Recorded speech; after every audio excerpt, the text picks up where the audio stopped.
Hello बच्चों। आज की वीडियो में हम जानेंगे कि अब भारत के नए उपराष्ट्रपति कौन हैं और किस तरह से उपराष्ट्रपति के चुनाव हुए। भारत के नए उपराष्ट्रपति हैं अब सीपी राधाकृष्णन, जिन्हें 9 सितंबर 2025 को हुए चुनाव में भारत के नए वाइस प्रेसिडेंट के रूप में चुना गया है। सीपी राधाकृष्णन 452 वोट लेकर के फर्स्ट प्रेफरेंस वोट से बहुमत हासिल किया। अभी फर्स्ट प्रेफरेंस वोट क्या होता है? भारत में जो उपराष्ट्रपति के चुनाव होते हैं, इसमें जो कैंडिडेट्स हैं उनके नाम के आगे अपनी प्रेफरेंस मतदाता को देनी होती है। तो जो सिंगल वोट ट्रांसफर सिस्टम से भारत में वाइस प्रेसिडेंट का इलेक्शन होता है, जिसमें जो एमपीज हैं वो अपना मत देते हैं और अपना मत देते टाइम उन्हें जो कैंडिडेट है उनके नाम के आगे फर्स्ट प्रेफरेंस या सेकंड प्रेफरेंस मेंशन करना होता है।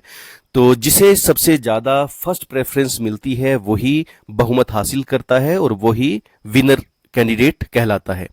तो यहाँ जो फर्स्ट प्रेफरेंस वोट बोला गया है, इसका ये मतलब है कि जो प्राथमिकता दी गई अपने वोट पर वो सीपी राधाकृष्णन जी को दी गई और 452 जो मतदाता थे उन्होंने जो प्राथमिकता दी वो सीपी राधाकृष्णन को दी, इसलिए ये विनर हुए। और जो कैंडिडेट हारे उनका नाम है सॉरी, जो इनके ओपोनेंट थे इस इलेक्शन में वो थे डिफीटेड जस्टिस, जो रिटायर्ड जज है बी सुदर्शन रेड्डी। इन्हें 300 मत मिले।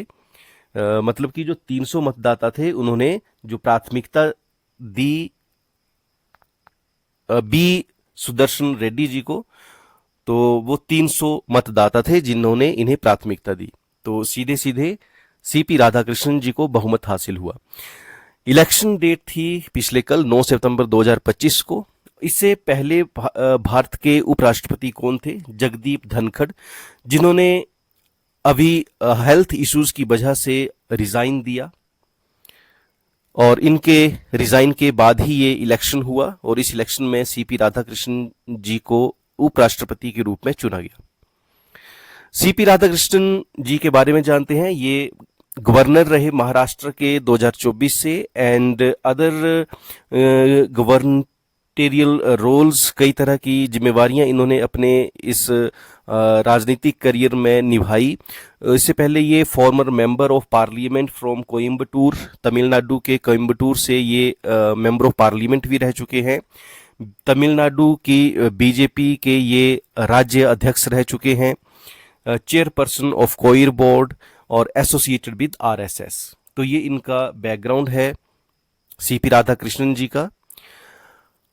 अभी किस रोल पर है ये? अभी ये भारत के वाइस प्रेसिडेंट रहेंगे। क्या जिम्मेवारियां होती हैं वाइस प्रेसिडेंट की? Second highest constitutional office in India, राष्ट्रपति के बाद दूसरा सबसे बड़ा जो संवैधानिक पद है वो उपराष्ट्रपति का है। Ex officio chairperson of Rajya Sabha, Rajya Sabha के एक्स ऑफिसियो चेयरपर्सन रहेंगे। Acts as president in case of vacancy, अगर किसी वजह से राष्ट्रपति का स्थान रिक्त होता है तो ये उस स्थान को कवर करेंगे।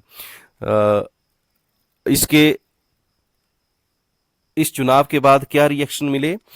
Cross party congratulations from Tamil Nadu and Maharashtra leaders. तो क्रॉस पार्टी मतलब जो जिस भी पार्टी से ये संबंध रखते हैं उन्होंने तो इनको कांग्रेचुलेट किया ही, जो अदर पॉलिटिकल पार्टीज हैं उन्हें उनसे भी इनको कांग्रेचुलेशंस मिले, बधाइयां मिली। तमिलनाडु सीएम एम के स्टालिन अप्लाउडेड द इलेक्शन। जो तमिलनाडु के मुख्यमंत्री हैं एम के स्टालिन, उन्होंने जो ये चुनाव हुए इसको लेकर काफी उत्साह दिखाया। Maharashtra CM Devendra Fadnavis also extended support, और महाराष्ट्र के जो चीफ मिनिस्टर देवेंद्र फडणवीस हैं इन्होंने भी इन्हें बधाइयां दी। तो इस बात को अगर समराइज करें हम, तो भारत के नए जो वाइस प्रेसिडेंट हैं अब सीपी राधाकृष्णन हैं, जो कि भारत के 15वें उपराष्ट्रपति हैं। ये इलेक्शन 9 सितंबर को हुआ। Decades of administrative and political experience. तो जो नए हमारे उपराष्ट्रपति चुने गए हैं, ये दशकों का इनका राजनीति का और कई एडमिनिस्ट्रेटिव पोजीशंस पर रहने का अनुभव है। Symbolizes constitutional continuity and stability. तो ये जो चुनाव थे, ये हमारे संविधान